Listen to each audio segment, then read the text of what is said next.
Welcome to Percolating Change, where we brew better outcomes one sip at a time. Today, I have with me Harrik Snow. Harrik is a change leader and ProSci certified practitioner and trainer, and a former clinical psychologist. And today, Harrik and I are going to talk about future-proofing change capability. With over 20 years of experience across the USA, Europe, Africa, and Australasia, Harrik has worked at the intersection of psychology, leadership, and strategy to help organizations thrive in the face of in the face of disruption and transformation. Harrik absolutely believes that the real power of change lies not in frameworks alone, but in empowering senior and leaders and embedding capability across organizations, future-proofing them for the new world of work. Welcome, Harrik. Thank you. Great to be here, Alicia. Excited to talk to you about how we build capability within organizations. And I'm thinking about percolating a coffee. And for that reason, I got myself a percolator and a coffee and staying with that theme. I think we need to percolate capability in organizations to make them future proof. Thank you. So before we get into that, give me your one statement hook to set the table before we have that sip of coffee.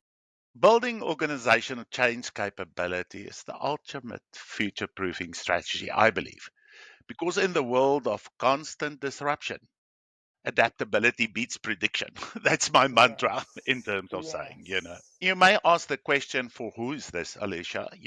And this is really for you and me as change practitioners. It's for HR practitioners, it's for professionals, it's for leaders. Because work currently is defined in a different way. We have AI, we have hybrid teams, and we have fast shifting changes in the organization. Change is the only constant here. It's not an event, but for me, it is something like a capability.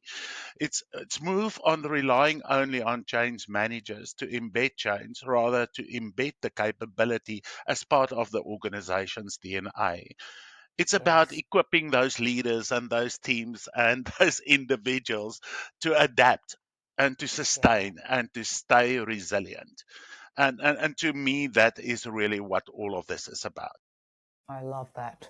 Can you give me a couple of examples that would spell that out a little more? Yeah, change is no longer an event, as I've said. At Victoria, we've been very intentional in terms of building that capability. We focused on 5 strategic levers, key strategic levers for change.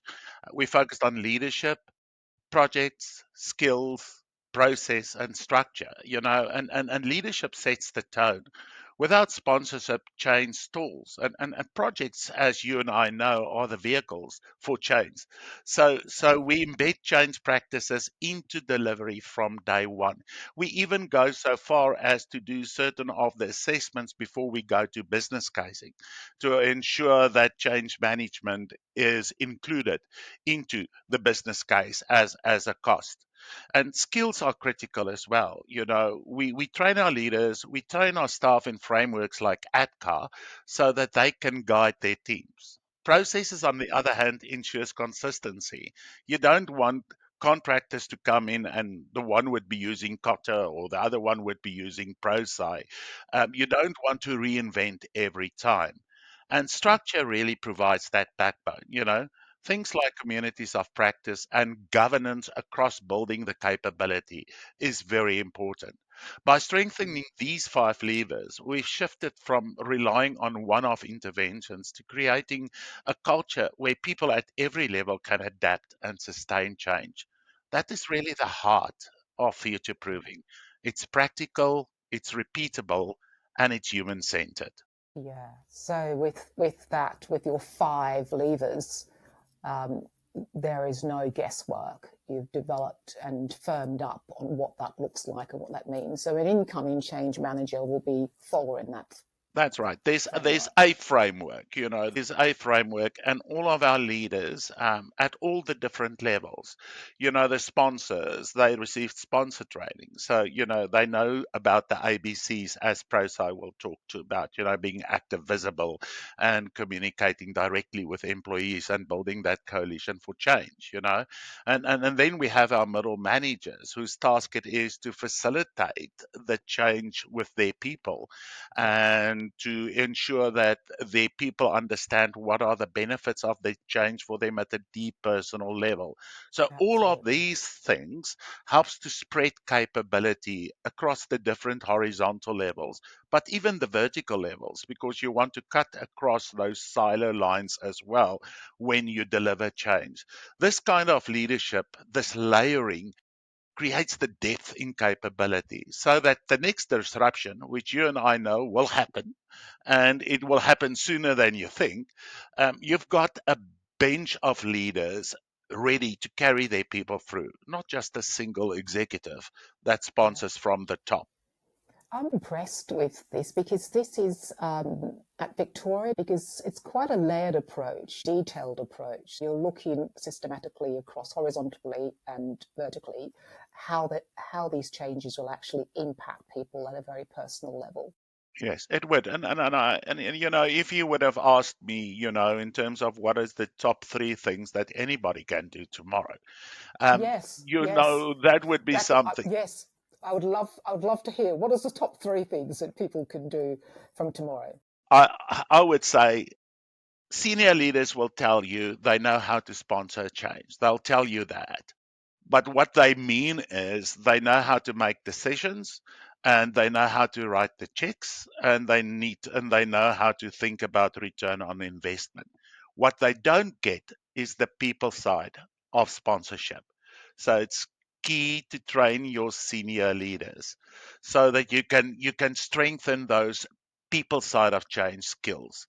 And it helps them to become visible, active, and very important, aligned, because you would like your senior leadership team all to sing from the same song sheet. And this clarity gives momentum. It's much better than a comms plan. It's really Yes. about then singing from the same song sheet. And then our middle layer managers. You and I know about the sandwich thing. I know we Yeah. know our middle layer managers are really pressed for time, and they have a lot of deliverables, and they do not understand that part of their role and a key capability for them in the new world of work is to become change facilitators of their own people. And then you think about, but what do they need to understand to do that? So if you follow the ATCOP methodology or the ProSci methodology, they need to understand the process of change that people go through. They need to understand their roles. So ProSci talks about Clark, the Clark roles, Clark Kent. It's about being a communicator, a liaison, being an advocate, a Yes. resistance manager, and coach. Yes.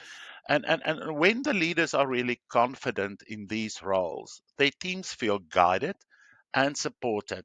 And that is where the real adoption happens. Because I mean, change doesn't have an effect if the grassroots level of employees do not adopt and embrace that change. And they're not Exactly. doing it well.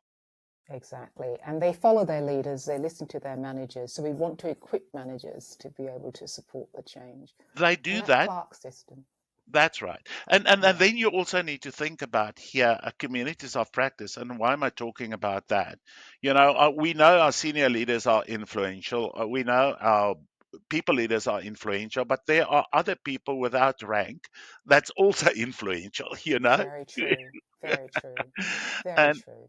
and we've identified those peoples at the university, and after we went through a process, we've trained 14 of our own change practitioners, and those influential people then formed part and is currently part of a community of practice. I and love and that. and we meet monthly, and the reason for the meeting is that they can sharpen their skills, they can Mm, learn from one another, mm. we can talk about tools, and we can talk about stories, and it's really about embedding change capability deeper and faster than only having a top down training could ever do. Absolutely. So right across the network. And how are you going to maintain that? How do people maintain that? It's just going off on a slight tangent very quickly because I'm fascinated. How do you keep that, just for our viewers, how do you maintain that, those 14 individuals, those subject matter experts across the university and keep I'll them? I'll tell you a little bit about the pulse of wisdom. So what you do is you don't drive it from the change practice office. Mm, You get them to drive it. So they lovely. drive the It's agenda, theirs. they Yes. drive how frequently we meet, and then they like it, you almost like a wee bit of a sponsor of that, and then they have their own stumbling blocks. And then what we do from a change practice office point of view is if they have hurdles or challenges on the projects where they are the change managers, we help to roll them away. So we'll go and speak to the sponsor if there is a need so that we can Okay. help them to enhance their practice. And it's Mm, really very practical. We try to stay away from theory. They understand, the pro-sci theory, but we're really trying to make it practical so that it works for practical. our Yeah. diverse stakeholder group and for them That's as well. They fantastic. need to get something out of it. Because the question then is, what is the benefit for me as a trained change practitioner to Yeah. be active in the Yeah, community? that's wonderful. I love that. If there was anything that you could do differently, what would that? I mean, you're very inspiring to listen to, but is there anything that you do differently? I've Um, done many a fault. I'll tell you about two things. The one is when I had this idea and I was actually employed to do this, I didn't activate my own sponsor well enough. So that is something to do. The other thing as well is when you engage with senior leaders, it's less of a briefing, and it's more like co-creating that change journey together.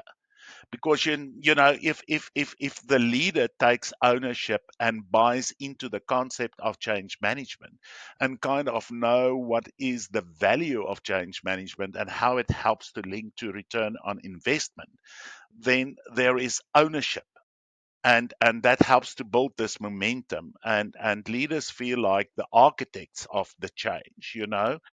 If you think about brewing a coffee, if you want it to be strong, or you don't want it to be strong, if the leader helps you to brew that coffee, then the taste of that coffee is exactly what the leader intended, and therefore the ownership. And then therefore the leader will ask for feedback to say, hey, how does this coffee taste? So good. so they Yeah. have that, they personally have that buy-in specifically on the people side of change. Love that. That co-creation, being part of that process, that connection, and fully feeling valued. It makes it easy, doesn't it, to Yeah, connect and because go, you become a yeah, trusted partner, isn't it? I you mean, become a you trusted you partner. would like less to ghost, or not ghost, but less to ask the change leader, "Can I see you?" Rather, you would like the change leader to say to you, "Hey, I need your help. Please come out and help me so Yeah, that we can brainstorm something." exactly, So that's exactly exactly, what you want as a change practitioner, to be that trusted exactly. partner. Yeah, that's fantastic. Thank you so much. And we're coming to the end, Harrick. I can go on forever, but over the next 6 to 12 months, what's one challenge do you think we need to be aware of in the context of what we're speaking about, possibly? I don't know if it's a swear word or not, but we're all talking about AI, isn't it? I know. There's so many different views.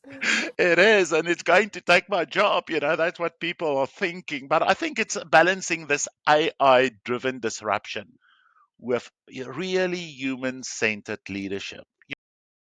Organizations risk chasing new tech, without investing equally in the people's adaptability. And I truly agree in terms of future proofing our organization that the winners will be those that treat technology as an enabler, but not as a replacement for human Yes. capability and resilience. Mindset. That mindset. It's Yes. really Yes. about the mindset. It Yes. needs to Exactly. become part, and that's part of what we're talking about, this DNA. And it's really future proofing is really about ensuring that organizations becomes change fit. If you go to a gymnasium, it's about building that change muscle, dependable on what you do for exercise. Yeah, absolutely. I agree. Thank you for that. That makes so much sense. And what about a myth that you might like to bust? Another one might be a swear word. I will Yeah. die if anybody asks me to just come and do a little bit sprinkling of comms or do a Oh, training session here and there. yes. Yes. Real change lives in the mind, heart, and spirit of our people. It's really about people's psychology. It's about building that awareness, that desire, and that ability, and it succeeds when leaders sponsor visibly and consistently. And you might ask, why does it matter? It is when you get it right. Change does stick because people are not asked to just comply. Change are done with people. It sticks because people chooses to own it, and or choose to own it, and that is the reason why, because people want to do something rather than being told what to do. Exactly. And just a very quick question for our listeners. Hmm. How do you go about addressing that if someone says, because I'm fascinated when if someone says to you, we just need a little bit of comms here and a bit of training. Harrick, don't make a big thing of it, please. I'm very honest about there's two things. I'm very honest about the risk, so I would definitely identify the risk. I will also talk about return on investment of doing proper change management.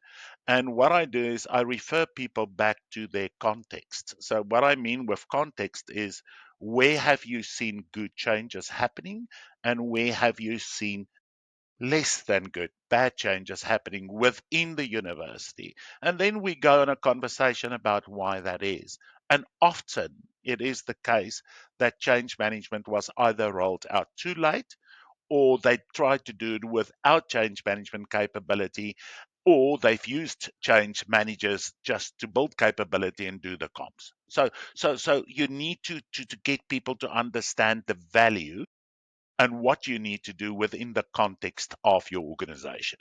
Yeah. I love that. The fact that you ask them to refer to somewhere where they've seen good change being done and somewhere where they haven't. Because everyone can relate to that and they'll You're have right. answers Yeah. as well. Thank you. Well, do you know, Harriet, we've come to the end of our session today. So thank you for joining me on the podcast. But before we go, how can people actually get in touch with you? You've got such a lot of knowledge to share. How can people find you? How can they get in touch? You can look at my LinkedIn profile. My name, as you would say, is Harrik Snow. So you just search for me on LinkedIn and you'll find me there. And then you can also email me. My email address is very easy. It's my name.surname@gmail.com. So it's harrick.snow@gmail.com. And if you really want to, you can phone me, but I'm not going to give you my phone number anyway. But if you, I'm just joking, especially for people after 12. So the Yeah, best would that's be for hilarious. you to just drop me an email and I'll come back to you easily. Right. And we'll certainly share the links to how people can get hold of you in this particular podcast, Harrick. So thank you everybody for joining us, Harrick and I, today. And if you found this session useful, we would love to hear more. Just like and subscribe and look out for the next short episodes coming up.